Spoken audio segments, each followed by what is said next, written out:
I was on for like a 2:40 marathon, and then both my legs just cramped, and I walked for like 3 miles. And oh right, so you've done a 3-hour marathon with cramping. Yeah, like so, bro. I genuinely was like, I was good. I just didn't like it. 350 grams of rice, 4 eggs in there, and then like burgers or whatever meat I get from this, like mashed like in, all mashed in. Yeah, Like, it's sort of like Monster Mash, but with some egg in there as well. My whole like bloodline, they're just well-built human beings. Do you know what I mean? They're all farmers. They're all strong as anything. I went from the England's qualifier in a car park to Britain's Strongest Man, and then I came 10th, got my ass kicked. The Bad and the Beast podcast with Eddie Hall. Welcome back to The Good, the Bad and the Beast. Today's guest is one of the most exciting British strongmen we have seen in a very, very long time. Also known as the Dark Horse. He has came second at Europe's Strongest Man, 5th at World's Strongest Man, has been England's Strongest Man, and is fighting his way to become the world's strongest man. Welcome to the podcast, Mr. Paddy Haynes. How are we doing, broski? You good? Very good, sir. How are you? I'm real good, yeah. Makes it sound like quite a year when you read it like that. Yeah, is that all done in the last year? All those accolades? Everything's this year, mate. Yeah, it's like before this year, I was sort of... I'd been to Brits. I came 10th for my first year. I was sort of like not really on the radar. And then this year's just been nuts, to be honest. Well, that's a hell of a lot to achieve in a year. Yeah, we got a few more at the end of this year, but I haven't been out of the top 5 in a single comp this year. So that's nice for me, like consistent. Out of the top 5. Yes. So your worst performance really was World's Strongest Man. Yeah. 5th. And if I claim that's my worst performance, I'm very happy. Yeah, yeah. You know what I mean? That's against 8 billion people. Yeah, yeah, that's a good percentage. Yeah, exactly. Yeah, very, very good percentage. Right then, mate. I always ask my guests to bring in a piece of the beast, and this can be an artifact, an item, a photo, something that means a hell of a lot to you, a turning point in your life. Have you got said artifact with you? I have indeed. This is not only the start of the purple. This is my actual jersey I used to race in. So when I was at uni, I wore this. You will see it will absolutely not fit me now. But I've kept it as a keepsake. I think it's a men's medium. Okay. Wow. Some time ago then. Yeah. So I wore this when I was sort of 18, 19 probably, and some of my best races were in that vest. And it just like, it's the start of like my whole brand, because that's what the main thing of like the purple came from. Mm-hmm. My uni colors were all purple. And yeah, there's been some good memories in that vest, and it sort of saw me through some good races. Awesome. So for those listening in, we have a Under Armour purple and white vest, and it says on it University of Portsmouth Athletics Club. So I take it you were a very very good athletic person in your youth. When you say athletics club, is that, to me, always says like shot put, javelin, running, high jump, all those kind of things? Yeah, exactly that. So that's what I was doing sort of all my like childhood basically, and through university. Like I was the only one that would get excited that it's like cross country season coming up. Like everyone else wanted to play football and rugby. I was useless. I looked forward to like, this was my time to shine, if you know what I mean. I'd suck through the winter. I was terrible at sport, but I had something I could do, and it was sports day basically. Okay, so sports day was your day to shine. Yeah, exactly. That was my one day of the year where I was like, I can do something. So what did you thrive in then? So you running, I'm assuming. So mostly I was a long distance runner. So doing like cross countries, and I've done about 8 marathons. I've ran a double marathon, which was a double marathon. Yeah, that was 56 miles. That was that was 2019. So not really that long ago. Jeez. Yeah. But I did a lot of track running as well. But to be honest, like I did it because I was good at it. Do you know what I mean? Like I'm not sure how like you were with swimming, but like I don't think I ever had the passion for it. But I was very good at it. I didn't really enjoy the training. I just did it. You know, going for a run on your own, it's not the most inspiring thing in the world. Yeah. And then during uni was when I started actually going to the gym, and got fairly strong. So when you say you were good at it, did you do the nationals? Did you win your county? Like how good were you? So, it all started off, so I did very general athletics when I was a kid. So I did triple jump. I sort of became like best in Oxfordshire at triple jump. And then I had something called Lyme's disease, which it's very early to be getting deep on this podcast. Lyme's disease? Yeah, it's a horrendous... That's something you get for life, or is that curable? It was curable. You just get some like really weird side effects. Like my memory's a bit messed up, like long-term memory. Like I don't remember much from like my childhood. Lyme's disease when you get it off ticks or horses. Exactly that. I never actually had a bite, which was quite weird, which is why it took so long to get a diagnosis for it. Right. But I had a Bell's palsy in my face. It's quite a funny story. So it looks like you've had a stroke. So half your face just stops working. That's what happened to Thor, isn't it? Yeah, exactly that. So his was like, I think permanent, whereas mine, like, luckily my good looks came back. But what, you're saying you don't want to look like Thor? mate, if I have as much success as Thor has in strongman, I wouldn't mind looking like him. But I don't know. There's pros and cons to looking like that. Yeah, definitely. But no, it's quite a funny story because like I just had braces fitted. So that gave me a lisp. Then I had the Bell's palsy, and it was the week of our like German exchange student. Right. So my mum basically sent this like freak show off to Germany that couldn't like talk. His face didn't work. New Brett. I was like, oh God. So they were not fun memories. Anyway, how old are you when that happened? I was about 15. Oh, you were 15. So when did the Lyme's disease? Yeah, that's what I'm saying. When I was 15, 16. So all those problems happened when you were getting towards the end of high school. Yeah, I'd never even heard of it. I don't know about you, but like no, I haven't. I was sort of bedbound. That's when I got to my lightest. I was about 64 kilos or something. Wow. Like, just wasn't eating. I was bedbound for like 3 months. But the worst thing with it was my joints just got destroyed. Like they're fine now, but like walking hurt. I just remember like I just stayed in bed because I couldn't eat. I didn't want to like go anywhere. So like the triple jump, that was just out the window because like that's so demanding on your body. Like it just hurt. I could still like after like probably a year, I could start jogging again and started running, and that's why I sort of got into long distance. But talk us through that process of, because I mean you're trying to pass on this very quickly, I can tell. But I want to dive into this a bit because Lyme disease is a massive thing, and such a tough thing to go through, especially at that age when, you know, popularity in high school and socializing, and you got shafted all angles. Yeah, I was. School was not my like my. I didn't thrive, but like, you know, I was a good kid, and like I think I didn't miss anything too important. But like I think it worked out. It was in the summer holidays anyway, from memory. But like I said, the worst thing I've had from it, like I'm fine now. I don't have any side effects. The only side effect I have is my long-term memory is just really messed up from it. Even now? Yeah. So like I can't really remember much from my childhood. Like even university, like I can remember I remember I did things, but like I really have to think about it. And it's weird. It's so hard to describe because people like ask you about it and you're like, you can't remember what you've forgotten, if that makes sense. So it's like I'm trying to think like what I can remember, and like I really have to think about stuff. So that's been a bit of a weird, and no one really believes you either. So they're like, oh, you must remember, like, and you're like, I know I did it, but like, you know what I mean? Well, I'm sure Lyme disease is like inflammation of all the body parts as well, including the brain. So I can imagine why you'd have bad memory. It was really ropey, and like, I don't think anyone knows that about me, to be fair. So a bit of an but like, just like that was just the only time I've had like a pretty rough like hand was dealing with that. And like, now it's like just trying to remember things that are important. Were you hospitalized, or was it just an onset of number? Go on then. That was another thing, like another saga. It was me and my mum through this whole thing. She was an absolute saint. Like, because I was 15, I was still technically like in the pediatrics department. Right. So it was like me and just a load of kids everywhere, basically. They could have just put me in. They take your height, and weight and stuff. I was measured against a giraffe. And I'm like, I'm really ill. Do you know what I mean? And like, my mum's just pissing herself because it is like hilarious. And stand there for your picture. Yeah, literally that. And the nurse like, you okay with injections and stuff? And I was like, I'll be brave, I promise. And so it as good as it could have been. Basically, I think I was hospital bound for a few weeks, and they just said just go home basically because it's just bed rest. And I think they were giving me like steroids and stuff for it to just keep me healthy. But I have to have a little Google on Lyme's disease here, because I know people that have had it and just like debilitated. Like it can be really bad. It can be fatal. Function. Yeah, it's a really random one, to be fair. And like, I didn't think we'd go off on this tangent, but there you go. Like that was when like I just felt frail. Do you know what I mean? Like my joints were aching all the time. Like the thought of running again, I just didn't think would ever happen. And then eventually sort of just got out. But I think at the time you're growing as well, right? So like I was putting it down to like growing pains and stuff. And then it was a really good spot by a doctor. It was only the fact that I got Bell's palsy, that healed, and then it went on the other side. They would never have picked it up if it weren't for that. Like, wow, okay.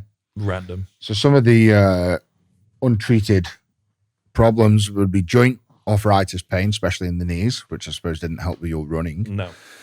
Neurologic problems, meningitis, which obviously inflammation of the spinal cord and brain, facial palsy, Bell's palsy, neuropathy, whatever that is, cognitive issues and brain fog.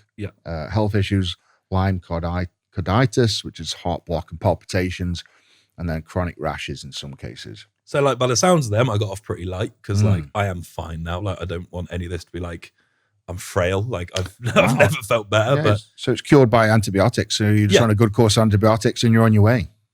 a lot from what I remember. It was like I remembered like just eating pills for like breakfast and dinner. But, I think it certainly like worried my family a bit because like I say, it started off like as such a laugh. Like we're a very jokey family, and like we're like the kind of people that when you're nervous we just like laugh and like giggle and stuff. So like we were so inappropriate in that like kids waiting room, like playing like games and stuff, and then realizing like, oh, this is actually quite bad. But well, nothing long term other than the memory. So I'll take that, to be honest. Like could be a lot worse. Yeah, well, I had meningitis when I was 24, and I was at work. It's a funny story, really. I was at work and I was sort of levering a leaf, like a suspension leaf spring with a bar, and it slipped out, smashed myself in the nose, broke my nose, and I thought nothing of it, carried on with my work. And then about 4 days later, I was driving home from work one day, and the headlights from other cars was absolutely blinding me. Like, couldn't see or anything. Got home and just collapsed on my couch, and my mum came and found me. And in hospital, and I was bedbound for fucking 2 weeks, just in a bed. I was fucked. Yeah. And that fog, like that spinal cord and your brain, mate, my memory was terrible. You don't want to mess with that stuff. Terrible, mate. I couldn't remember anything. Like, I'd be like looking at things. It'd be like this pack of Whisper Golds here. You never forget Whisper them, Golds, by the way. Yeah, best chocolate on planet Earth. But I'd be like, what the fuck are these? It'd be that serious. So I completely resonate with you there about, the information of the brain and everything. So fuck, that's But I do still remember some fantastic times in this. I've still got most of the records at the university for the long distance running. So you've got some. I was a long distance runner. I wasn't a guy that ran marathons. What kind of times were you doing then for what distances? So like for a 5K, I was about 16 minutes on the nose. Fuck my life. Yeah. Wow. I think even now, bro, I think I can get around like 23, 24 at 1:30. But it doesn't really leave. But and then the longer stuff like marathons, I just didn't train, bro. Like, to be honest, like I was on for like a 2:40 marathon, and then both my legs just cramped, and I walked for like 3 miles, and I think I was like 3:02 or something. So so you've done a 3-hour marathon with cramps. Yeah, like so, bro. I genuinely was like, I was good. I just didn't like it. Yeah. And it's tough, like, because like I knew I had a ceiling as well, because like I'm offensively competitive. So you look at the guys that, if I got to the next level, who I'd have to go against, it's like the Ethiopians and stuff like that. I was like, I'm never going to beat them. Like, with whatever I do. Do you know what I mean? Like, and I just sort of like, the dreams started dying. Do you know what I mean? And then I started going gym and getting bigger, and I was like, I'm much preferring this than chasing, like, a running dream that I wasn't committed to, if that makes sense. I get you. It was a phase in your life that you enjoyed, and it got you somewhere, and I love it. I'm so happy. Exactly. For it, you do things that you love, don't you? Yeah, but I'm not sad I'm not running anymore, put it that way. Well, the same as me. I used to be a very high level swimmer. I'm not sad. I'm not. But you can appreciate anymore. like what the training looks like. It's fuck my life. When it's all on you as well. Do you know what I mean? Like, you can say that with strongmen as well, but it's pissing it down with rain. I'm thinking I've got to go and run, and like, can I be asked when I can just go to the gym? It's the drag, isn't it? I always feel sorry for that kind of sport, because it's not like, with strongman, you can go to the gym for an hour and a half, 2 hours, and you're done. Whereas running, right, you start your stopwatch, it's like, right, I've got a 3-hour run. It's like, fuck, you got to do that double do marathon that several times a week. I think that was like, it was something like 9 hours, because it was like a cross country one as well. Oh, wow. But yeah, psyching yourself up, stuff like that, it's just different. Yeah, fuck. Okay. So, University of Portsmouth, is that where you're from? No, that's where I went to uni. Yeah. Okay. So where were you born? I'm from Banbury in Oxfordshire. I've been there my whole life. Banbury. It's a historic market town in Oxfordshire. It's very cozy. It's we're in the villages just outside of it. So we've been in a village. You were farmer? Yeah. Grew up on a farm. My dad's a farmer. I know Giants Live and all the media keep saying like farm boy turned strongman. It's a bit of a stretch. I grew up on a farm. I helped out on a farm, but I'm certainly not work in the fields day in, day out, you know what I mean? Yeah. But I mean, being in that environment, it builds resilience, builds character, and it builds strength. Yeah, because I'm the only boy, so like I've got an older sister, and it was my dad ran the farm on his own. He worked on other farms as well, because being a farmer in the UK does not pay the bills, sadly. So he had another job. So he'd like keep the farm running and then go and, you know, work to like provide for us basically as well, like contracting, very general farming work. And the trouble is when it's just him, like if something needs doing, it doesn't matter if you're not strong enough. You've got to figure out a way. Like a gate needs moving and you're 6. Do you know what I mean? Like it's got to move. Like there's no other option. So even if it took me like 10 minutes of dragging it across I'd still do it. And like all the time you're just working. It's like the perfect base, isn't it? You just don't know of course it it is. I always think those kind of environments are so good, not only for your physical strength, but your mental strength as well, because you learn how to do and fix things that people wouldn't have a fucking clue, like changing a tire, like putting a gate on, like, you know, hanging a door. You know, these are skills that carry through so much in life. And just the work ethic behind it as well. Like when it's like your dad's business and it's just him, it's like you sort of, you know, you need to help. You probably the easier options to go in and play on the Xbox, but you know, this is commendable. What about your mum? What does she do? So my mum's had a load of different jobs. She basically has been part-time for a long time now, since obviously having me and my sister. And she was very typical like farmer's wife. That's what she wanted to do, bless her. So she's really happy. She's worked in accounting, stuff like that, gardening. She'd turn around to anything really. But at the minute she's a bookkeeper for a friend's firm in Banbury. So yeah, I think she's parents still around. Yeah, still together. They've been married. Nice. I think this will be 33 years this year. Cool. I love that. You know, I love it when marriages last that long. I think it's very important because you see people get married these days, and I think it's like 70% or 75% of marriages are done within 2 years. Yeah, it's divorce. crazy, it's nuts. I think a lot of that is there's been so many parents splitting up, and it sort of sets that precedence for the younger like kids. You know, like I've grown up a very like family based person as well. So like for me, like I probably will live in or near Banbury forever, like just because my family's there and like everyone I care about's there. So they say that there's a percentage, but almost 95% of people live and die in the same area. Like they were born and die within 10 miles of where they were born. I mean, my whole family lives not even in Banbury, like in the village. So like there's probably a population of like 1,000 people, and they're all Hayneses. Like it's my whole family's super close. Like the local pub, the Bell, shout out, they play all the strongman stuff in the village, like and like all the village will go and watch like World's Strongest Man there and stuff. And so it's like it's so wholesome, bro. That's honestly. cool, man. Yeah, it's nice. That's cool. I get spat at around here. Yeah, you get put on the TV in the pubs. Fucking. It's lovely around here, man. Honestly, the 10 minutes I've been here. So, what was how many brothers and sisters you got? Just one sister? One older sister. Yeah. One older sister. What was that like? Was she a nice older sister, or did you get abused? Genuinely, I've watched a few of these, and like, no, she is generally the loveliest person ever. She grew up on the farm, so she always wanted to be a vet. She's now a nurse, and she has not got like one competitive bone in her body. And I was this like devil spawn that like had to win everything. My parents used to let me win games because I would like strop if I didn't win. Yeah. And I'd be like to Chloe, like my sister, I'd be like, I bet I can beat you to like that lamppost or something. She'd be like, go on then. Yeah. I'd just run off. Do you know what I mean? So you were just competitive with yourself. Awful, bro. Yeah. And like, I did like, if she was good at something, she'd get competitive with me. Like we had like table tennis table and stuff growing up. Like you could get it out of her, but it had to be something because she knew I'd beat her in most things. Other than like, you know, the stuff she's good at. So it was like, she just wouldn't compete. Well, you're lucky then in some way. I mean, fuck, I've had 2 older brothers that beat the living shit out of me on a daily basis. Can't relate. Yeah, probably a good thing. But I always like to dive a little bit into that because it's like what makes us competitive. And for most people, it's usually siblings. You know, it's that sibling rivalry. You haven't particularly had that. So where did yours come from? Mine's definitely more from peers. Like I've always...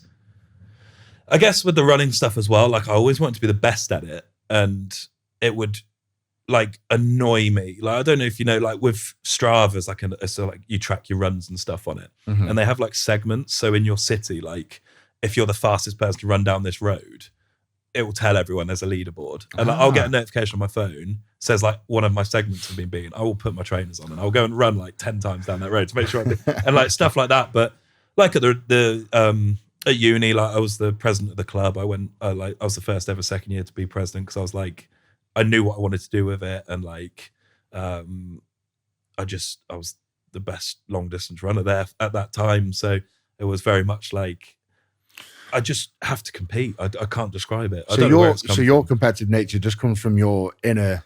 I was born with it, yeah, bro. yeah, born with it. I like genuinely as a 4-year-old, if we played a card game or something, or like I don't know what you play when you're 4, but I would like not come out my room if I lost. Like I'd have to win, and it's yeah, it's a bit of a burden to be honest. Like I was at a friend's house last night. We were just playing like a few board games and that, and like I won everything, and just like, I'll see you later then. It's like I just have to, otherwise I'll just sulk. No, I get it. I mean, look, I was the same, but it was literally just between me and my two brothers, like everything. And I mean, absolutely everything was a fight, a competition. There wasn't a day in a life where some argument or some fist fight didn't get started between me and my brothers. So I think that was more like my dad and his, because he had 2 brothers as well. They were just the 3 of them. yeah. And like dad used to say he used to like, he'd measure the dinners to make sure he got the biggest one. Do you know what I mean? And stuff like that. And he was like the middle child, which he always said was the worst. But yeah, I can see it with them. And my dad's brothers are like, they're all big. Do you know what I mean? Like my uncle's 6'6", and I genuinely think he could shake hands with Mark Felix. It'd be like fair game. Do you know what I mean? Like, okay, wow, that's a big hand. He was like a panel beater, so he just smashed dents out of cars all day. And yeah, they're a big family, and yeah. Okay, so competitive nature is like born into you in a way. Started the athletic stuff primary school, or did it more into high school? I mean, primary school was like your sports days and stuff, and I was always the fastest in the school and stuff like that. But I don't think I was competitive then. I was just didn't like do that. any clubs, any running clubs or rugby or anything like that. No, I was the most shy, like quiet kid you'll ever meet. So I didn't really put myself out Hard there to much. believe. Yeah, I've found myself in but like, you know, when you're like, you found your sort of sport, it's easier to talk about it, isn't it? And so, but like, you put me in front of like a room to do a seminar on something like my old job or something. That's like my worst nightmare. But like strongman, I can waffle for hours. Yeah. But yeah, because you love it. Yeah, but like putting my hand up in class at school, that was never going to happen. Do you know what I mean? I'd just sit at the back, like just keep my head down. Yeah, no, fair enough. So more high school was the athletic stuff. How did that start? Was it running clubs? Was it sports day? What triggered it? Yeah, so it was pretty much process of elimination, really, because you know I tried to play like football and stuff, just didn't like it. I think all guys that do individual sports say the same thing, but like the thought of like losing and it's not your fault would do my head in. Or like if you had like a really bad game but you still won. Yeah. Like, I just didn't like it. Never. We weren't brought up in like a football household, so yeah, my mum and dad are both like rugby, so played a little bit of rugby, but at school I was just so small. I was like the skinny kid, the really skinny kid. Oh, okay, so give me some idea of like height and weight when you were like starting high school, like 10. If working backwards again with so when I was 18, I was just under 6'4" and I was 68 kilos. 68 kilos at 6'4" at 18. So I was a rake. Fucking hell, that is thin. Yeah. So working back, I would have just been. I wasn't big at all. I'd have been probably 50, 60 kilo. But always tall. Always tall. Always tall. Yeah, but I was always one of the taller ones in a year. But like skinny, but then like big hands, size 13 feet. Like the signs were there. Do you know what I mean? Like I wasn't built for running. Well, you say that, but you obviously you know being tall and skinny is essentially what a good runner makes. Yeah, and then basically like uni was when I really started growing. So I remember like in my last year of uni, which was when you're like 19, 20, maybe 21, I was like 90 kilo body weight and I felt like a big guy. Do you know what I mean? And then like, I remember you saying ages ago, actually, like you put a stone on every year. So that's, yeah. So I near enough put 10 kilo body weight on a year, which probably is about the same, maybe. I'm not sure. And that was pretty good until like about 120, 130. And then it obviously slowed down a little bit. I was the biggest I've ever been going to Giants Live deadlift champs just gone. I was about 135 and felt big until everyone else walked out, and I'm still small. That's very light for strongman. It is 135. It really is, very especially light. for not tall for strongman, but like 6'3" is like pretty average height for a strongman, isn't it? So I'm not like small, but well, I don't know. I was 6'3" at World Strongest Man Final 2017, and I was the fucking smallest there in height. Yeah, definitely. So Not circumference. definitely, I won the circumference game. I was fucking spheric. I was my own planet. Yeah. Yeah, Worked though, didn't it? and everyone was living in it. So this is pretty cool then. So it's sort of like the start of Paddy Haynes. Pretty much like that. I certainly owe strongman to that university because that's where I met. Like when I moved in, so like how I started going to gym, like I moved in with these two guys that Into the dorms, is that what you mean? well, I sort of ended up there last minute as well. That's how lucky this all was. I wanted to go to Loughborough. If you're from the UK, like Loughborough Uni is like the sport uni. Yes. Like it's where all the best runners are. It's where all the best road players are. I had a nightmare with my A levels and all that sort of thing. So this was like a last minute. Let's go somewhere. And So A levels is in college. A levels or sixth form. So I went to quite a sporty sixth form, where again they were all just like it was in the Cotswolds, so it was all like rugby boy, like posh rugby boys basically. I did a little bit, like played sevens and a few like winger games, but like I never liked it.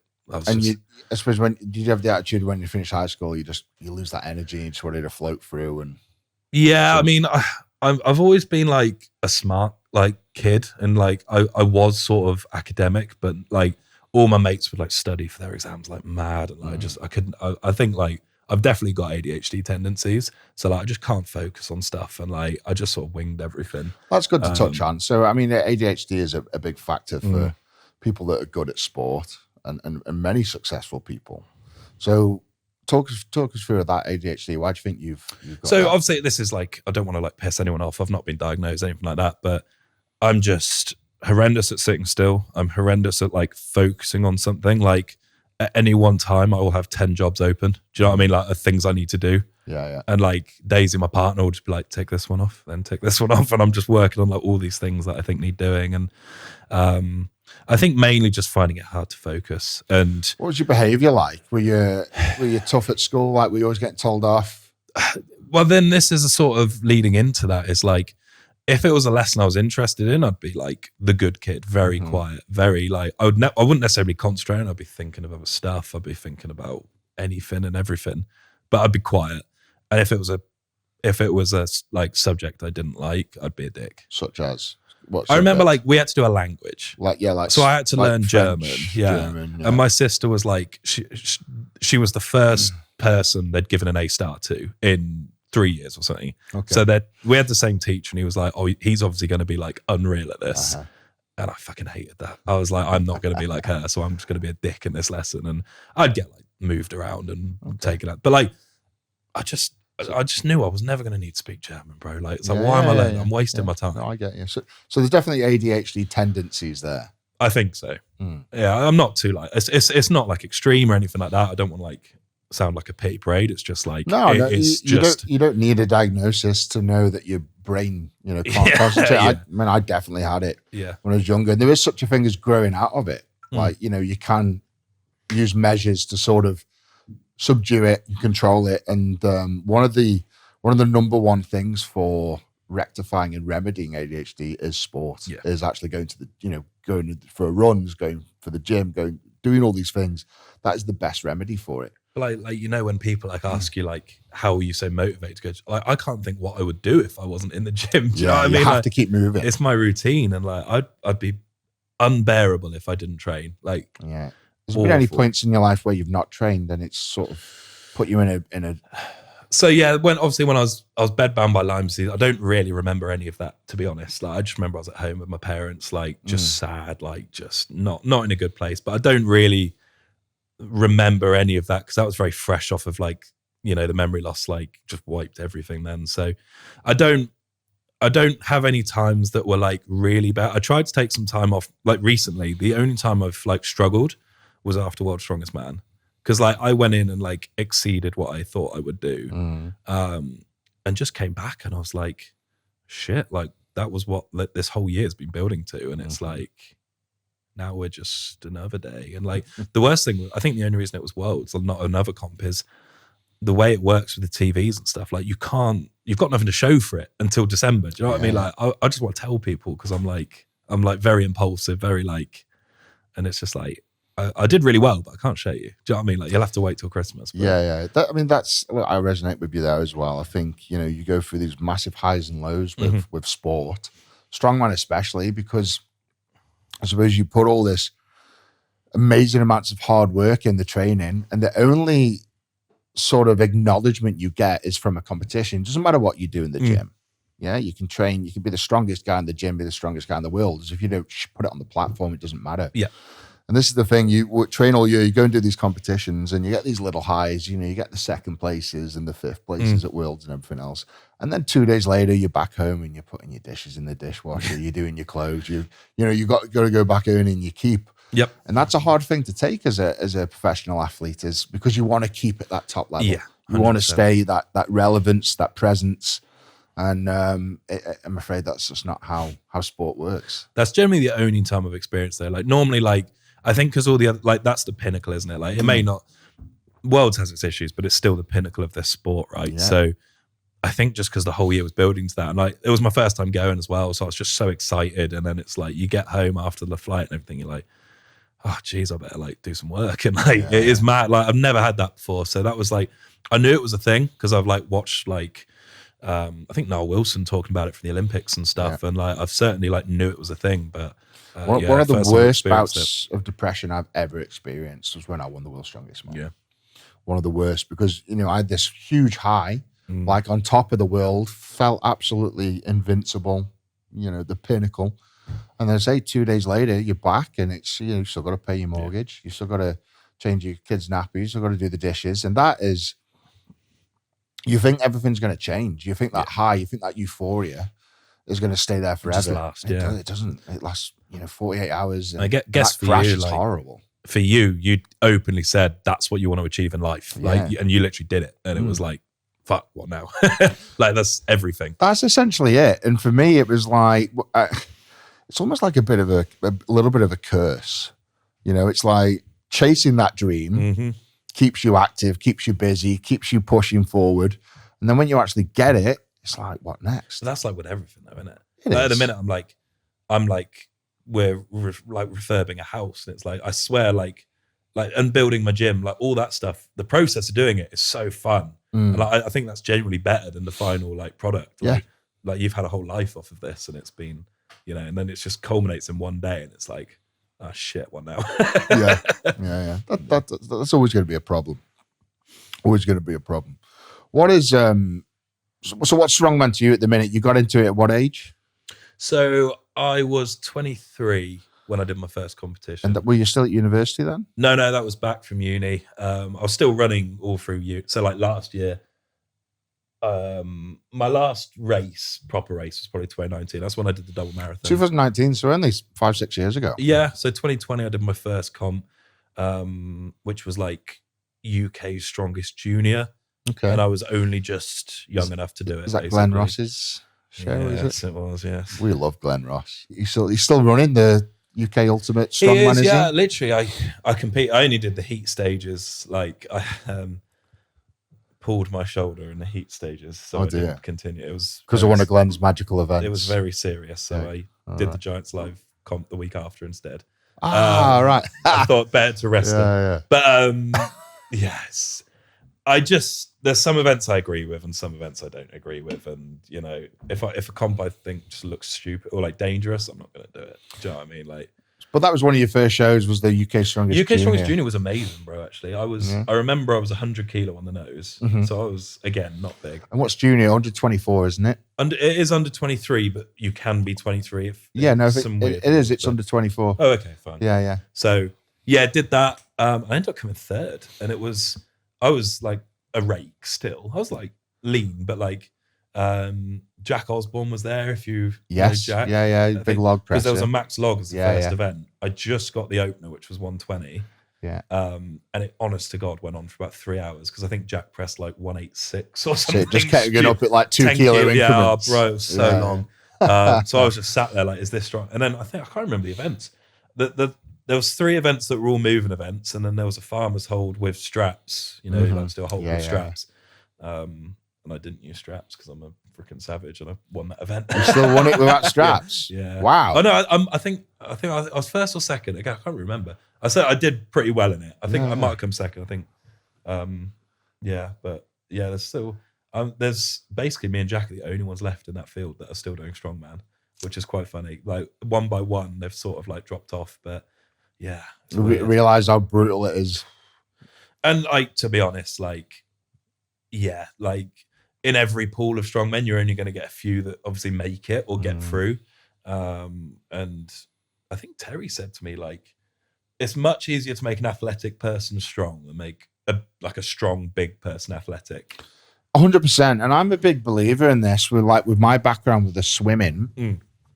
I think it was such a big advantage getting into strongman because I was just so fit and mobile and that doesn't go. It doesn't. Like that lung capacity from your running, but your lung capacity is off the fucking charts. You know, if you have your lung capacity tested, it'd be off the scale. 100%. That's why like, mine was. I've not been beaten in like a front carry event. I got the Husfeldstone world record this year. Like anything like that, I'm pretty good. And, heart strength, I think it's the things like that people don't quite realize is to be strong is great, but I think a part of strongman is having the huge underlying strength, you know, like a big heart, big lungs, you know, big organs. Sounds daft to say, but enough like a good chunky body to be able to withstand the strength and stamina. And I like 100% believe I have that. Do you know what I mean? I just think like my whole like bloodline, they're just well-built human beings. Do you know what I mean? They're all farmers. They're all strong as anything. But and you look at all the top strongmen like, you know, like Thor, myself, Brian, Sadrunas, you know, they've all had very athletic backgrounds. They've all come from, you know, sports where you've had to have endurance and good lung capacity. I think that's the sort of 5% extra is that athleticism. Like you can't develop that. If you're like, there's a lot of guys there's probably a lot of guys like lower in the rankings that are stronger than me because they're just big. Do you know what I mean? But there's one event out of 5, you know, do you know what I mean? And like, it's just never worth, like, I'll never get fat for the sake of being strong. Do you know what I mean? It's just not in me. I always want to be an athlete. Never say never. Let's see what happens in 3 years' time. So 2019, you were just did your last marathon. When did you leave university? So yeah, that's what I was just trying to figure out. 2015 to 2019. 2019. So as soon as you left uni, you pretty much got stuck into the. I went lifting weights, eh? So I was just training in a pure gym at uni with I sort of getting onto this. The 2 guys I moved in with at uni both went to gym. They're both big. They both looked about 30, and I looked like a kid. And we went out on nights out, and it was just like tragic. I felt like their younger brother. So I started going to gym with them, and like to be honest, like I put size on so quick. Like I was running as well, still at this point, eating like rubbish, like uni diet, like family pies and like anything, like pot noodles, and it would just like go on but like it was so addictive because you could just see progress every week. And I was they didn't really care about the strength stuff. So I'd always go an hour before them and bench or deadlift or overhead press because I was always interested in that. And I was stronger than them within like 6 months, bro. Like they were like 100 kilo guys. And I believe that because of your athletic background, you get so strong so quick. Obviously, pressing has always been a weakness. Like this is like very well documented. Like that stuff took a little bit longer, but like I pulled a 180 deadlift the first time I went in that gym. And how old are we talking here? So I would have been 19, 20, but again, 64 kilos, 70 kilos. So strength, strong. Back strong. But like even like if you look at my like genetics where I've come from, like my old man was freakishly strong, just working on the farm, never went to a gym in his life, said, why would I pay someone to lift something heavy? Which I thought was a very valid argument for him. But like his back strength, his grip was always phenomenal, and that's sort of what I've got. But like in reality in life, like when are you ever like bench pressing or like overhead press? It's much less common. So no, you're right. You're right. It's pretty pointless unless you're doing strongman. For a very like unique set of circumstances, but people think I hate it. Like I love pressing. Like it's just not as strong as my other lifts. But so yeah, moved in with them, started going to gym, and then after uni, back in Banbury, I went to a local gym, and I was sort of the strongest guy there already by that point. And like, you know, there's guys that can like outbench me and stuff, like, you know, the bros that were there. But in general, like the bros. I deadlifted 300 kilo by this point. I went from 200 kilo deadlift to 300 in about 10 months, 12 months. Okay, that's good. Deadlifts always came really natural to me. But I was putting on like all this weight at the same time, so I was sort of getting stronger and stronger. And then I went to this gym in Banbury. I remember it, and it was like, it looked like a prison. This gym, it was a proper rough, like tires everywhere, like it was, but like a sick gym. It was raining this day, and they were like, "Have you ever tried strongman?" I was like, "I ain't got a clue," like, you know.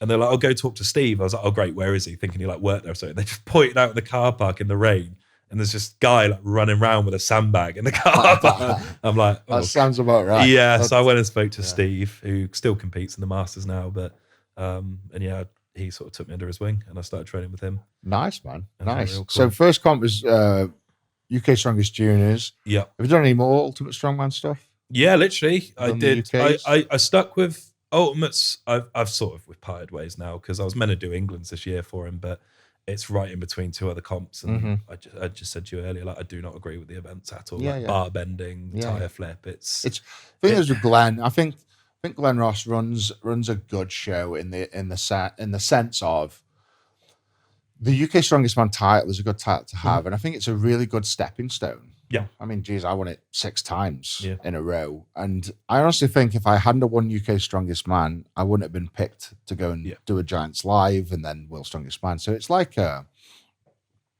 it's almost like a qualifying process. and it does. That's how I see Glenn shows. It You want to does- get recognized, go and do an Ultimate Strongman. It does carry a bit of weight, and it's just it's an easy pathway to get to. Like England Strongest Man's a stadium show, Yeah. and like you only have to do one qualifier to get there. Whereas Giants Live now, it's like a mission, because the standard in England is phenomenal. Yeah. To get to Giants is really, you have to be good. Yeah. And the shows are so good. Like for crowds and stuff, they look amazing, but just as an athlete, it's I get it's it. not the best. I get it. I think people don't quite understand how much time and effort you have to put in just to be like, like Oxfordshire's Strongest Man. It's a lot of work. You have to be fully committed, absolutely fully committed. So to get to England's Strongest Man and win that, it's another level up. So talk us through the sort of transition of going from the amateur stuff to winning England's and then getting picked for. Did you get picked for Giants or did you qualify for No, I Giants? qualified. So Official Strongman Games? no, what I did is I did the England Strongest Man qualifier in 2023. Yeah. So I did like in that gap, I just did a load of like local shows. I was also competing in grip randomly. I was going, Okay, grip events, yeah. yeah, because my grip was quite good. So like They're fun. I could do that before Strongman. Like Yeah. I went to the Shore Classic last year, came third in the grip, but like that was because I wasn't ready to do the Strongman job. So it was easy to get in the door. Did a load of Strongman, did a bit of grip, and then England's qualifier I won. So that got me to England's Strongest Man later in the year. And then I came third at that, and that got me straight to Brits. So like in that year, I went from third in from the England's qualifier in a car park to Britain's Strongest Man. Yeah. And then I came 10th, got my ass kicked. You always kind of do. Those first ones at They that don't higher go level. easy on you. No, do they fuck? No. That first attempt at that sort of higher level, it's very eye-opening, isn't it? You think That's what you need, isn't it? it is. No, it is. But you think you're strong and you think you're good at strongman and you walk into the pro scene, yeah, and they make you feel like a little girl. They very, do. very I was on a good run as well. I was like, this has been a great year. Yeah. Go to Brits, do well at there, and I'm off to work. I was like, no, okay. These boys, they are another level. And then there's always another level up. Of course there is, yeah. No, even at the top, there's a level up. There's always a level up. So this last year, then, so Britain's Strongest Man at the start of the year, 4th, 5th, 4th place. 4th. Yeah, man. I was winning until event 3, the log press. And yeah, just zeroed the log.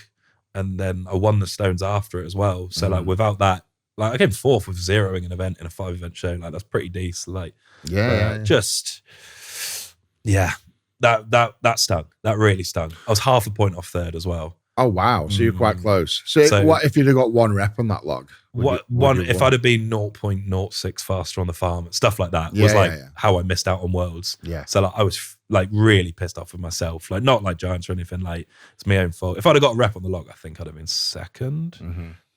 But ifs and buts. Like If, what's, buts and could. so that's when I sort of turned up to Europe with like a proper vengeance because I was like, I'm not done. Like I haven't given up on Worlds yet. And And then, so, I mean, these failures, like getting the no rep and the overhead, at Britain's? Was it what was the weight of the log? 160. 160. I mean, it's a fair weight.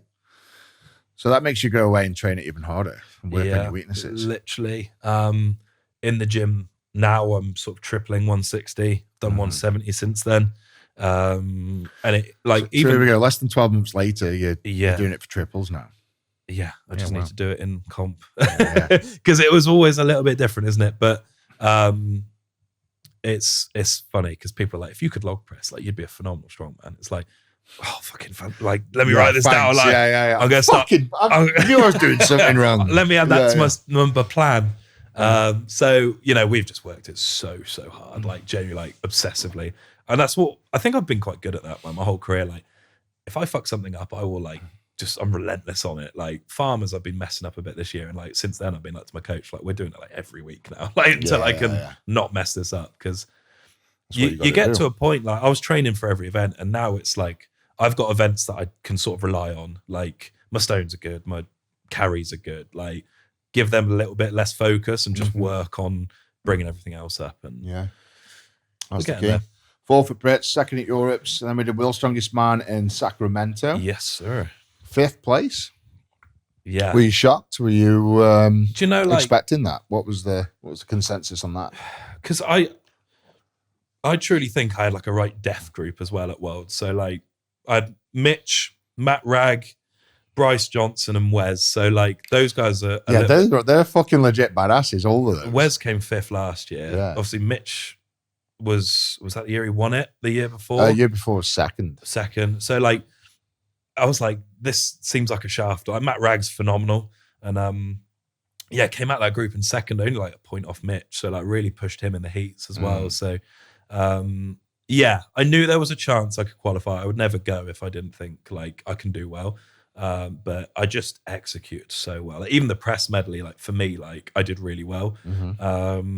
There was a stone press in the last event, if you remember. It was like a natural stone the natural press. Stones, and then lift it onto a barrel. And I was so like that. I've never trained an event quite as relentlessly as that stone press. Like I went and found some stones that looked similar. I had a block press made, and it all paid off because I got that. And then as soon as I'd pressed that, I knew I was in the final. So I just threw it down. I was just celebrating my way around, like clearing up right. And that was just like the best feeling from that year. And because that was what I wanted to achieve. When I got to the final, it was like, I don't care what I do now. And everything for me, a forward's a bonus. Yeah, if I come 10th, it's like fair. But yeah, you have those mindsets. I remember that, you going into Worlds, all you want to do is make the final, so you're top 10. Yeah.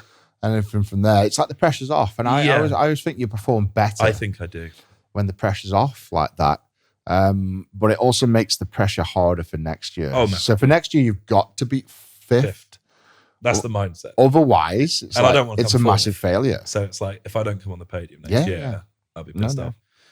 And, well, it's little increments. I think even for myself, like, I think 1 year 6th, then 4th, then 3rd, and then won it. So it was literally in that order. So you just got to climb the ladder. I think, it is what it is. I think, it's fun, bro. It's fun, yeah. And I'll try, because again, like, I don't perform well when I put the pressure on myself. Like England's this year, to be honest, I should have won by a landslide. Like, they were good events for me, and I made it, like, I think it was half a point. And I literally won it on the last event. So yeah, because I was like throwing up my breakfast. I've never been so nervous for a comp, like even since I was a novice. And Days was just like, why are you putting all this pressure on yourself? I was like, because if you come 5th at Worlds and then come like 4th at England's, you look like a dickhead. Like, and that's in my opinion. Yeah, no. I just have that exact same mindset. And I refused. I mean, I did Britain's Strongest Man after I won Worlds. Yeah. And they were like, Giants Live were absolutely begging me to come back. I was like, I can't. Yeah. I just can't. It's so much pressure. I don't win. Yeah, it's just so much pressure. And I was just done with the pressure. Yeah. Mentally and physically, just done with the pressure. As you say, you do Europe's, you come second. It's, that's it. You're not the best in the world. You're fucking second. Yeah, you couldn't even win Europe's. Yeah. So, I understand that. Let's talk about like investment into yourself, because you talked about buying your own kit and stuff like that. Yeah, man. Jeez. What's some of the improvements and changes that you've made since becoming a professional strongman? Are you a professional strongman, as in the sense of, is this your full-time job? Yeah. So what I do now is, obviously, I'm coaching. I've got a few guys I coach still. It's actually doing really well. And then the merch is flying at the minute, which I love. Like people are buying into me, which is nice. And then YouTube and social. What's the merch? Is this something you got on here? Yeah, this is like Haynes Strength. This is the classic Team Paddy t-shirt. The reason for this is like purple stands out, bro. Like it's always been my color, and people like now associate the color purple with me, which is quite funny. But in a giant show, like if you go back 10 years in strongman, everything was black and red, and like everything. And I just wanted to do something that stands out. And it was always my favorite color. It was my uni colors. So I was like, I'm going to build a brand just around the color purple because no one else is doing it. And I'm lucky to be working with like Bad Rhino as well moving forward. So they're going to be doing loads of merch for me, which is really exciting, and just growing it because at the minute, like I'm still packing them myself. I'm writing notes in them and stuff, and like you know how it is. And yeah, man, I've done it all. Man. Yeah, I've done it all. But growing that brand is so important. Of course it is. I think the people that neglect it are the ones when they're older, they'll have massive regrets. Yeah, you know. I mean, we've seen it for ourselves. People have won the world's strongest man and then gone back to work normal jobs. Yeah, I've seen it happen time and time again. And I genuinely don't think I could anymore. Do you know? I don't think I could survive in like a normal job. Like I'm too.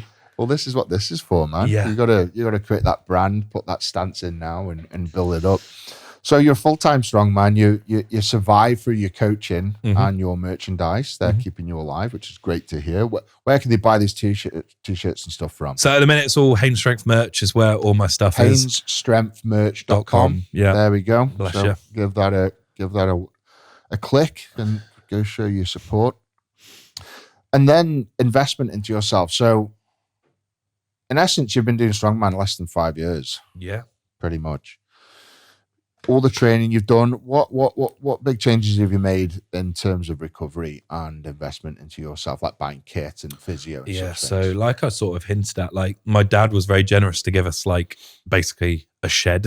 So like it was the old stables. My sister got rid of her horses. I took over the stable block, converted it into my own gym. I always wanted to own a gym, and then spoke to more and more gym owners about like how crap it is basically like as a private like small gym.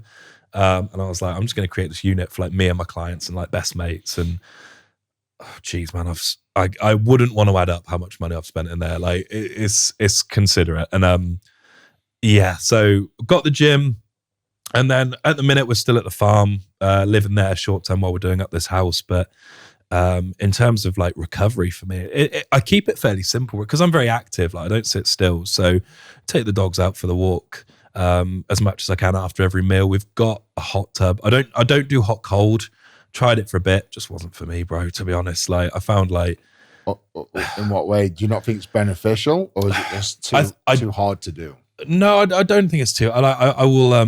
I'll do it like for a laugh, and like do it with people if they do it. Like I'm actually like I can sort of handle it. It's just like. I don't know, just like, at the end of the day, I'll just get in the hot tub with my chalky milk and I will sit there and I will just reflect and I'll be like, this is so chilled. And then I go to bed all sleepy. And I'm thinking like actively like, right now I need to get in the cold and I'm going to be miserable for 3 minutes. I don't know, I just find it chills me out so much. And then I sleep like a baby, and it's like, that's, in my mind, that's perfect recovery. Yeah, man. I mean, you've got to do what works for you. I mean, look, there's a lot of science behind it, and I've done absolutely everything and got absolutely everything. And honestly, above anything else, sometimes you'd get in from the gym, and honest to God, just a fucking hot bath. Yeah. With some nice muscle soap. Yeah. Bath soap, and and then a good wank. Did you fit in a bath? Not really. Just put the salts on top of you, like and then empty your ball sack, and you sleep like a log. And that sometimes was honestly the best recovery. But like whatever, like you'd wake up, whatever knocks you out is like it's gonna work, isn't it? Yeah. Can do right. Yeah, but then other times, cold would knock me out. So and then you can't find it afterwards. Yeah. Ruins your wank. Wait 10 minutes for it to grow back. The mushroom. Yeah, we've all been there. Yeah. I mean, there's been times where I've got out the cold and I've literally like looked around on the floor because I thought my dick had fell off. It's surreal how fucking deep that dick can go back. Just putting a nice image in everyone's heads there. What about physio? Do you invest in physio? Do you do that? No, bro. I've been so lucky with my physio. I've got genuinely the best physio.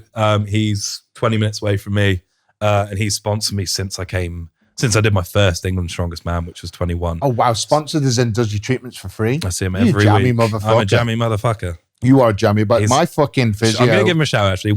John Williamson. He worked with Loz and all those guys. So he's real. he's obsessed with strongman. So he knows what Everything. points to. Yeah. So my physio is really good, Richard Sale, but he's the tightest fucking cunt on planet. He's never once give me a free fucking physio session. I've set the standard now. Honestly, Sorry, bro. fuck my life. I've been paying his mortgage for like the last 10 years, that motherfucker. Rich, give me a fucking free session, you fucking twat. Rich, man, come on. Fucking prick. Anyway. It's Eddie Hall, man. Yeah. Anyway, so your physio. So how often are we doing that? I'm doing it. In off season, maybe every other week, but every week at least. Once a week? Once a week. It's not a lot. It's not. It's Jeez. but that's what I feel like I need. Like I just need Just like a works loosen for up you. every now and then. Yeah. Like as long as, but like I'm quite in tune with my body. Like if something's tight, I feel it, and it's like if I've got something going on, then I'll see him as much as I need to. Yeah. But if I'm healthy and I'm like recovering all right, then yeah, I'm okay. I don't want to take the piss for the poor man's paying my massager's head. Yeah, I mean, I see my physio 5 times a week. Fuck. I'm a prime. Yeah. 50 quid a session as well, you fucking Do the maths on that. motherfucker. You probably did pay. I was paying his fucking mortgage and his fucking kid's college tuition, I think. Did you do a good massage though? He's a brilliant There you physio. go. Yeah, brilliant. Worth physio. every penny. Yeah, 100%. Yeah. But this is the point I'm getting at. It's all about investment. Mm-hmm. And I remember, especially back then, 10, 15 years ago, is you'd have the conversation with the other athletes about physio. Oh, I'll have physio once a month. And I'd be like, Yeah, like are you fucking for real? You're the top 10 in the world and you're doing physio once a month. Like, fuck.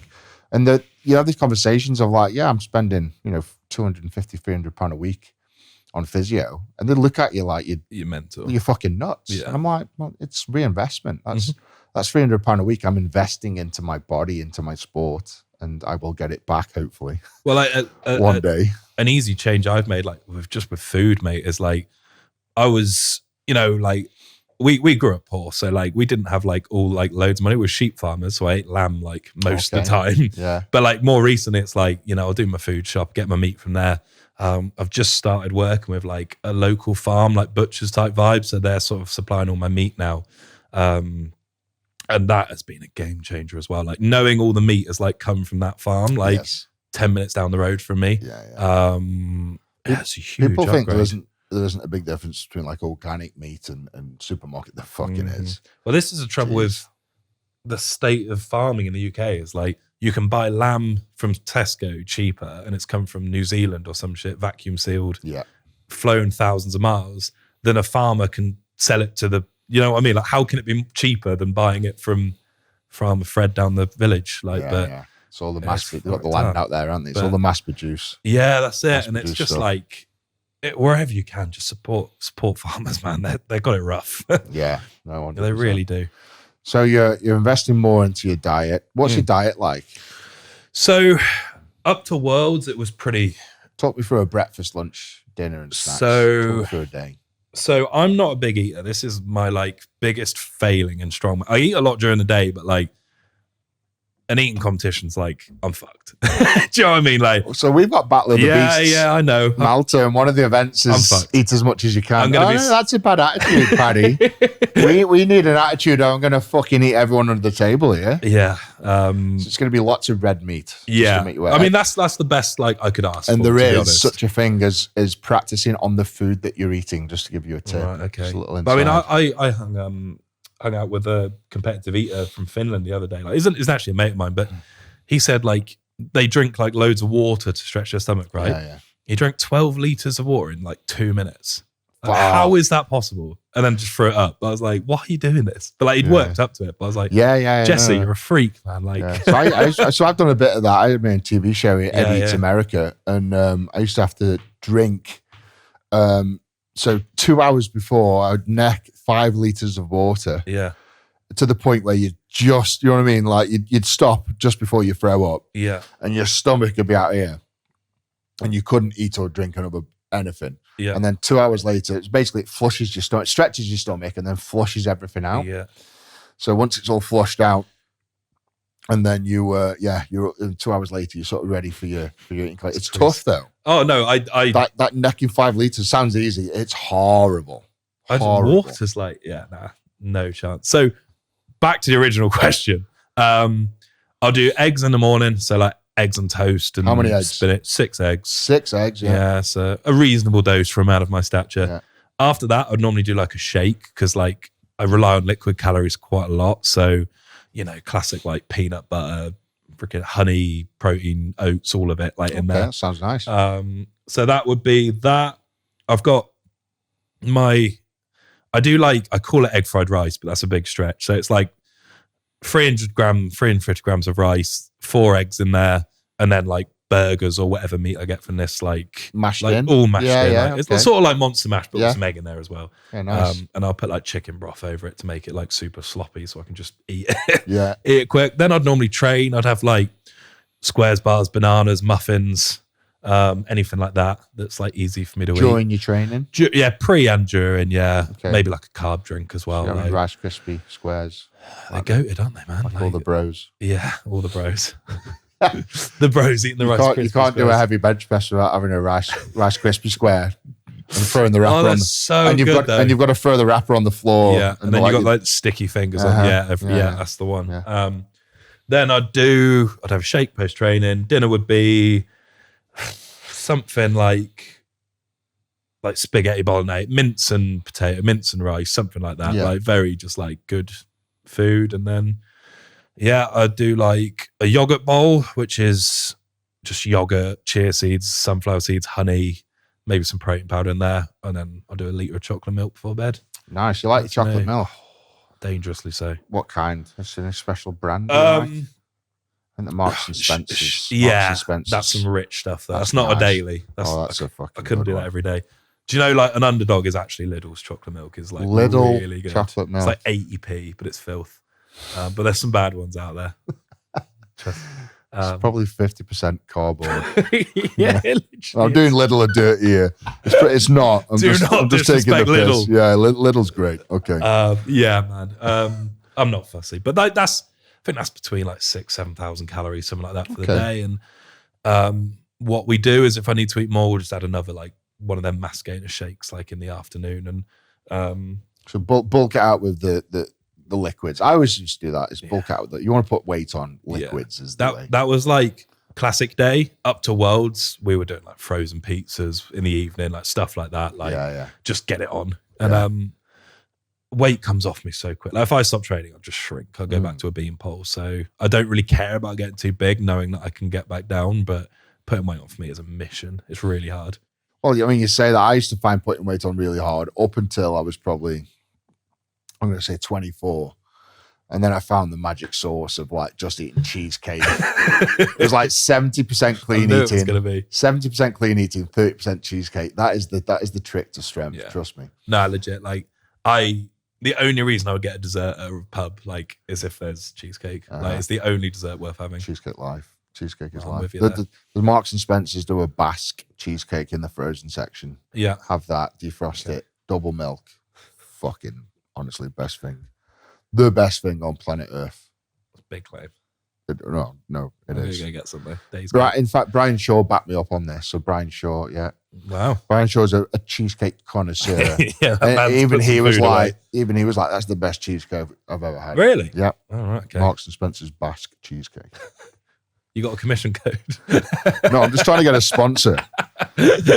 Marks and Spencer's need to come and fucking sponsor this. Lidl, come and sponsor me. Or Whisper Golds. It's one or the other.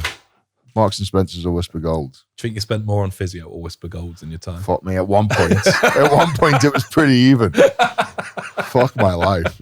Yeah, I'd have at least one Whisper Gold a day during my strongman days, every day of the year. So solid. 365 Whisper Golds a year. Christmas morning. What's your aspirations now, then, mate? Are we back to the drawing board and we're back to training, getting stronger, getting bigger? What's the plans? So for me, it's always just putting size on and getting bigger and doing it. I've just got this long term. I want to be in this sport for the next 10 years. Like it's just what I've wanted to do. Like I sort of when I started, I was like, I'd love to be a Giants live athlete. You're 28 now. 28. And you want to be in for another 10 years. Yeah. I honestly like. I've been doing it for I really haven't been doing it all that long. And like, I've got a long way to go. And like, I know like with certain things, but then other things I'm like up there with the best in the world now. So obviously the natural progression for me is like improve on world's performance. Like 5th, my first time doing it, like hopefully means it should get better. I got the Rogue Invitational as well at the end of this year. Yeah, at Scotland. In Aberdeen. Aberdeen. So that's really cool. That's a heavy show, isn't it? It's really heavy. Yeah, it was sort of dubbed as this like athletic comp, and then like I got the events through. I was like, you fucking liars, man. Yeah. It's heavy, but it'll be a good challenge. To be honest, like after Worlds, that was like the second comp for me that like that's the next best for me. Like that's what I wanted to do. And like when that invite came through, I was like jumping up and down. I was so excited. So yeah, so hopefully put a good stint in for that. So you're 135 kilos now. Yeah. And we all know size equals strength, you know, especially at World's Strongest Man, where a lot of body weight comes in, like the truck pulls, those kind of things. And you say you don't want to get too big. So what's your ceiling for you? Where do you want to be? And like, you want to be 140 kilo, 150 kilo and stay athletic? Or what's the goals there? That's sort of where I'm at with it. Like, I see myself like, if I can be like a lean 150, eventually we're talking like down the line. Like for now, it's like, get me to 140 first, whatever that looks like. I'll probably be a bit chubby, but the issue I have, the main benefit I'll get from getting heavier is maybe growing my press a little bit.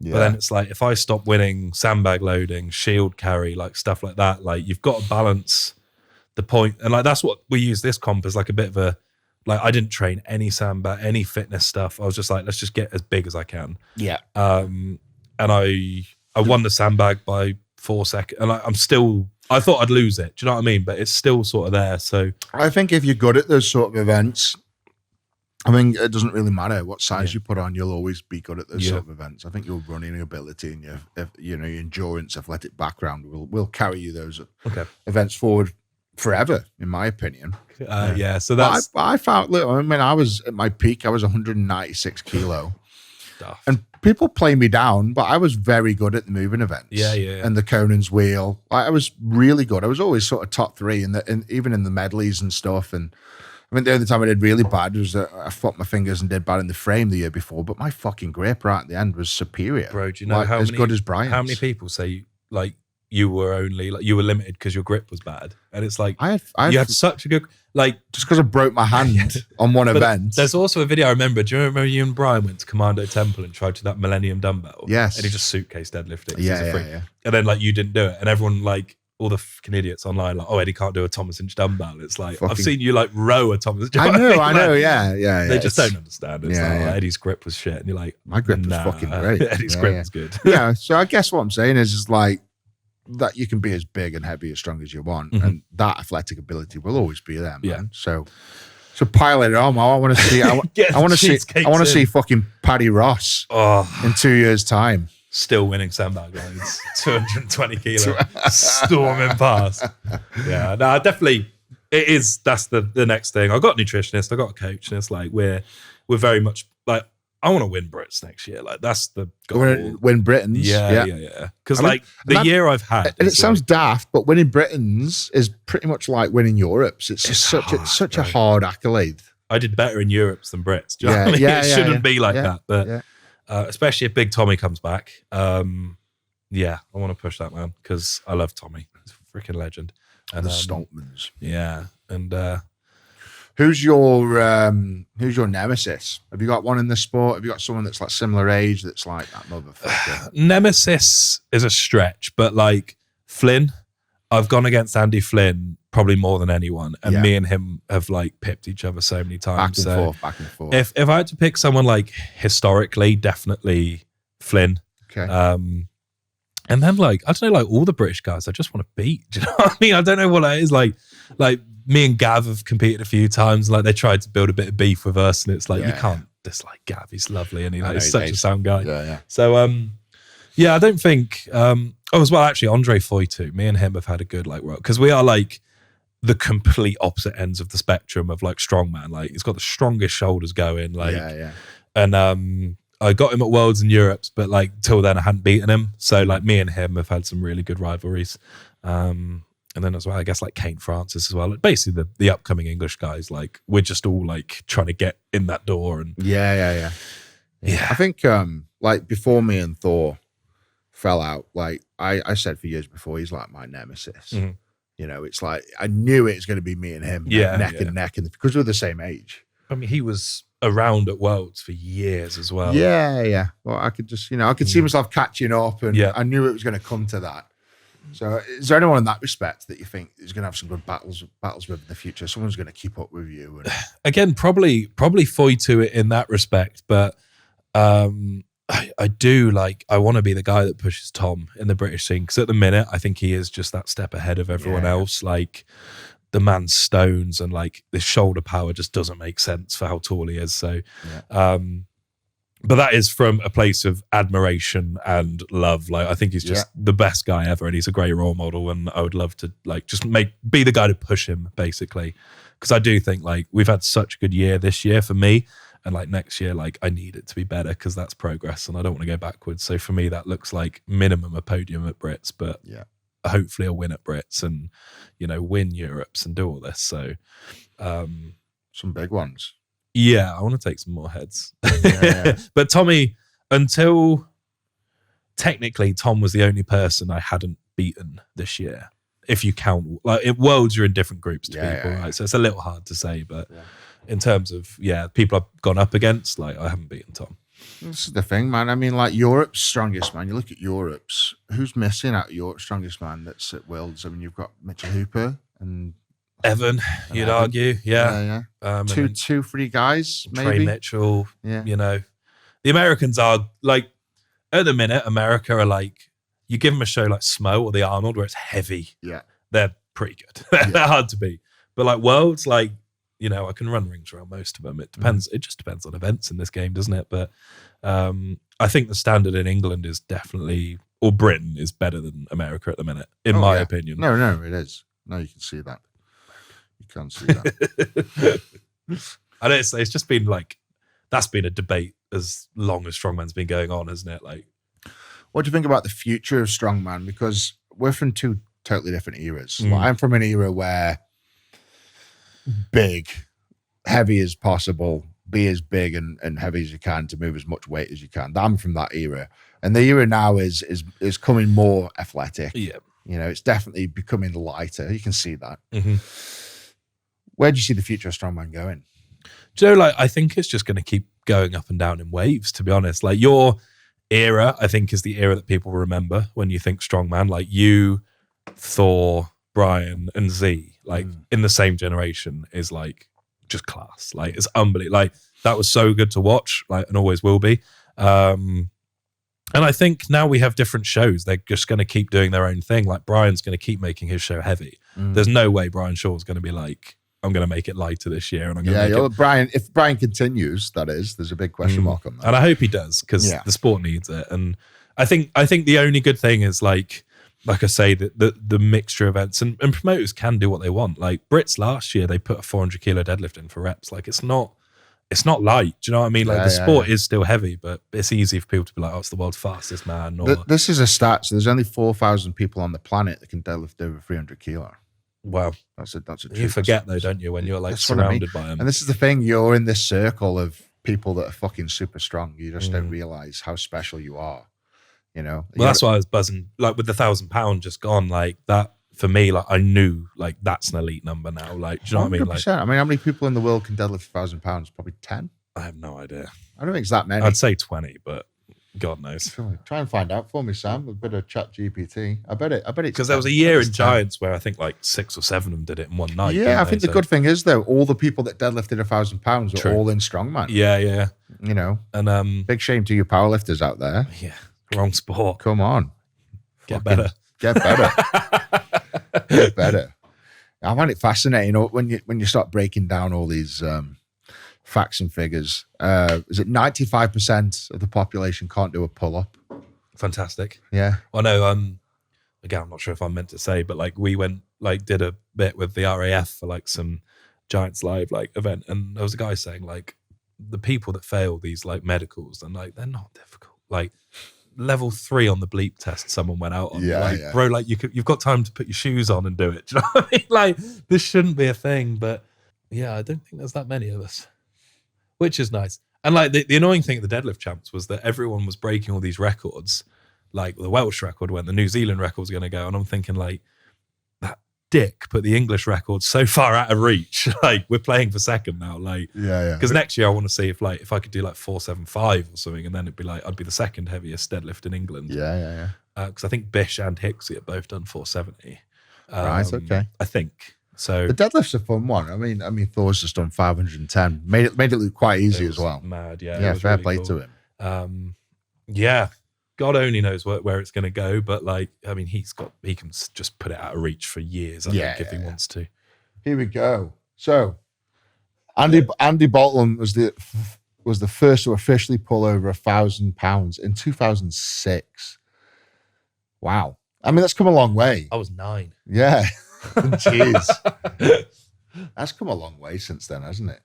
Like another 100 pounds on top of that, another 110 pounds on top of that. And that was deemed the impossible. Exactly. 1,000 pounds in 2006 was like deemed impossible. Like, no one's ever going to pull it. And then Andy Bolton. Well, this is what I mean, where it's like, it's hard. Like, people always put limits on stuff, don't they? You'll know that better than anyone. Like, say stuff's impossible. And it's like, I've just stopped saying that. Do you know what I mean? Like, if he says he's going to do 550, then fine, go do it. But if not Thor, like, someone will come along. There's like, we're always This evolving. is the thing, man. And this is why I walked away when I did.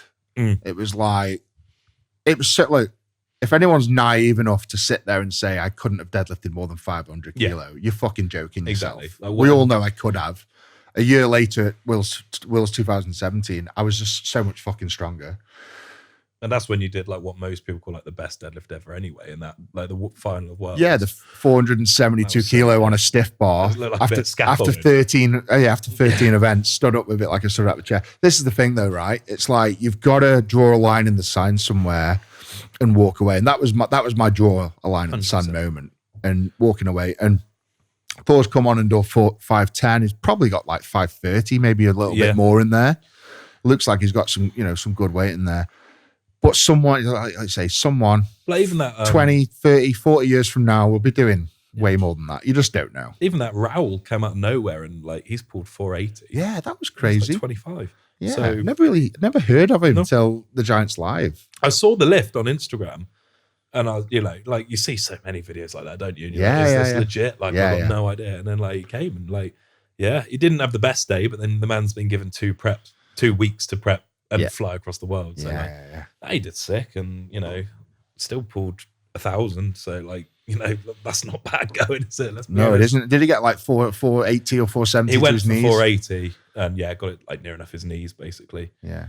He looks like a kind of bloke that gets it, once he gets it past his knees, he's got it. Yeah, just hitched the fuck out of But it. yeah, it is because I sort of deadlift more like you, like with the rock back in the suit. And my favorite pastime is like on Instagram when you see people copy that, but they're not wearing a suit. I don't deadlift like that raw. Do you know what I mean? No, Like, you've got the suit. That's why you use a suit to use the bounce. exactly. Without But like, the suit, you see people copy you, and you're like, you're happy. I'm not going to say anything, but like I sort of do it way more than you. I think just like because like mobility, and I'm not saying that's better or anything. It's just like that's always how I've deadlifted, and people like just pick up on things like.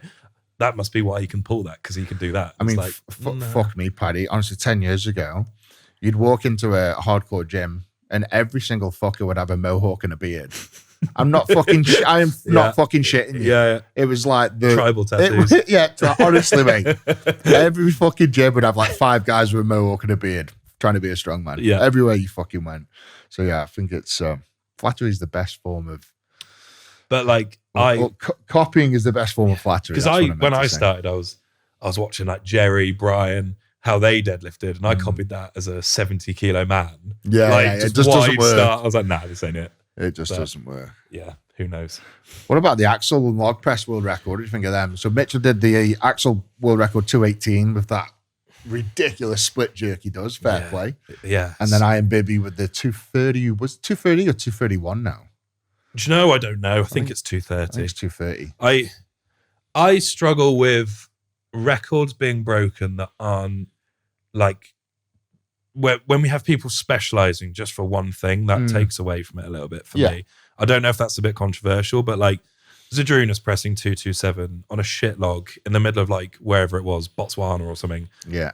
In the middle of World's Strongest Man. That to me is like the epitome of like, that is strong. Do you know what I mean? Whereas now, like, they're all great lifts and like, not just because you're here, but like watching you strict press 216 will always be more impressive to me than a 218 split jerk. Yeah, no, I mean, I agree, but as I say, it's the record. It's a record. It's the record exactly. that counts, And isn't it? If I ever get anywhere near that, I will damn right be split jerking it. Yeah. But like, just something to sit back and watch, you think, fuck, that was cool. So Entertainment value. I think, yeah, that's the difference, isn't it? and it, like, you know, you probably are the strongest person statically that has ever lived. Zadrunas being a close second. But, you know, like that axle, that's nowhere near your limit. Do you know what I mean? Like, what would you have strict press that day? Yeah, Like, I mean, it's a bit like Zadrunas in a way, though. Like, Just do what you need to Zadrunas do. gets forgotten about a bit, and it's like his deadlift was probably maxed out, but with his overhead stuff, he can only do what he was. but how many times he chip up by a kilo? Exactly, yeah.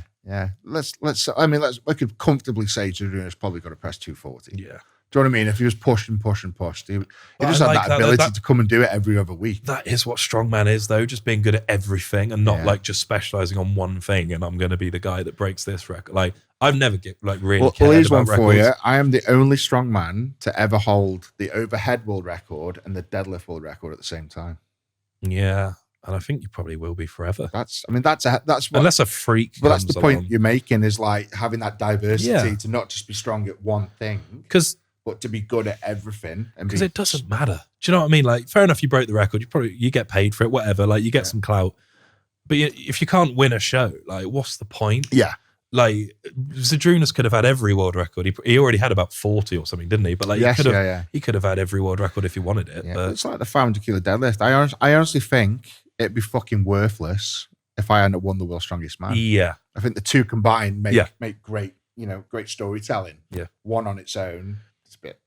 yeah.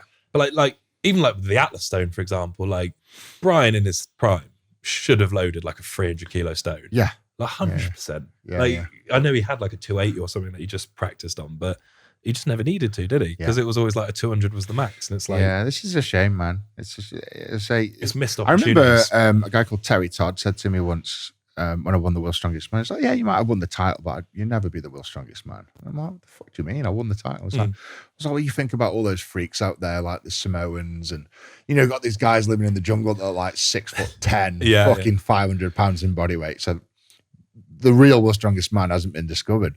But that's half the battle, isn't it? Is finding that person, realizing their potential, and actually doing something with it. But Because it's so hard to have all these abilities and gifts, and yeah.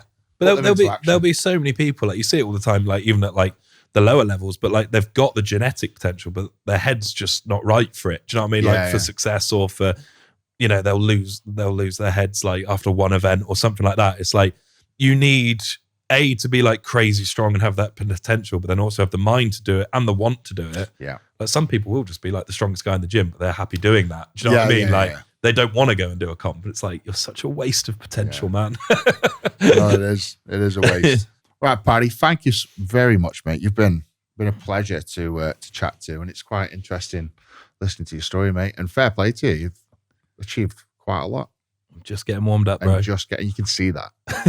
Just getting warmed up. No, thank you, man. It's been real sick for me to do this. So Awesome. Thank you very much. Very so grateful. to check out your merch and your coaching, Paddy Haynes or Haynes Strength. Paddy Strongman on Instagram and YouTube, and then Haynes Strength merch is my merch site. Haynes and Strength merch. bits like So that. Haynes, HAYNES, HaynesStrengthMerch.com.